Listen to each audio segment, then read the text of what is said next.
Pag-uwi ni Emerson, hindi niya namalayang nadulas siya kay Tonet. Ikinuwento niyang tinulungan niya si Atoy sa isang mahalagang misyon at dahil doon ay nagkaroon ng pagkakataon si Atoy na makilala ang sarili niyang anak. Nagulat si Tonet at inakalang si Ibiang ang tinutukoy nito. Ngunit agad itong itinanggi ni Emerson. Di raw si Ibiang kundi ibang bata.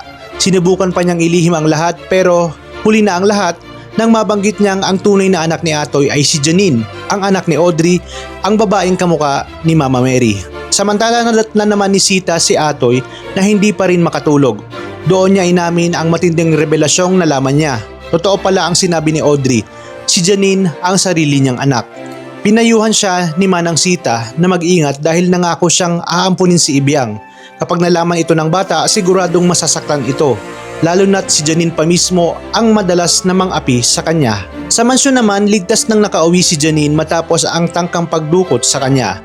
Ngunit agad ding dumating ang mga pulis at ibinalitang nahuli na ang suspect na si Aldrin Galang, isang miyembro ng Human Trafficking Syndicate.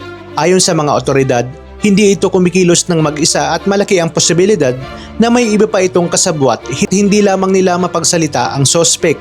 Lalong kinabahan si Martina. Takot siyang baka nakita ni Janine ang tunay na utak ng sindikato, si Red. Ngunit kampante si Red na wala raw makapagtuturo sa kanya dahil kung may nakakita man, matagal nang nagsalita ito.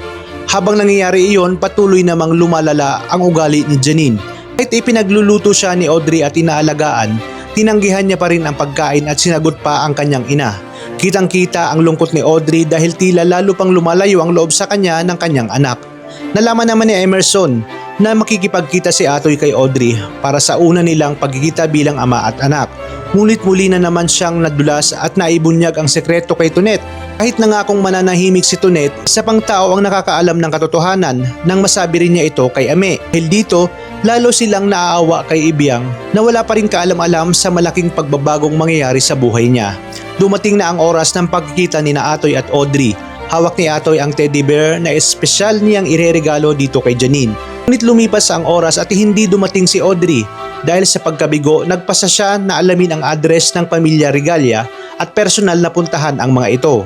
Pagdating niya sa mansyon, hinarang siya ng gwardya. Ngunit ang simpleng pag-uusap ay naawi sa matinding tensyon nang lumabas si Red na may nakatagong baril. Nagkatutukan ang dalawa at doon lamang nalaman ni Atoy na kapatid pala ni Audrey itong si Red. Ang sandali pa lumabas na rin si Dimitri dahil sa kaguluhan sa labas ng gate.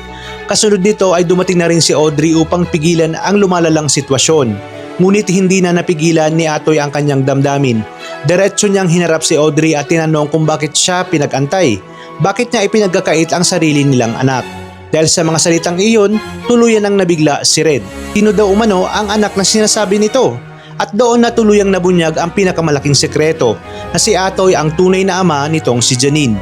Ngunit hindi pa roon natatapos ang lahat dahil may mas mabigat pang revelasyon na nakaamba dahil alam ni na Red at Martina na ang batang ipinakilala nilang si Janine ay hindi pala ang tunay na anak nitong si Audrey at Atoy. May malaking sekreto silang itinago matapos pakialaman ang resulta ng DNA test. Ano nga ba ang buong katotohanan? Sino ang tunay na anak ni Atoy at Audrey at paano matatanggap ni Ibiang na may sarili palang anak ang taong itinuturing niyang magiging ama na si Atoy? Abangan ang mga susunod na kabanata dahil mas matitinding revelasyon at maaksyong tagpo ang ating matutunghayan dito sa The Master Cutter.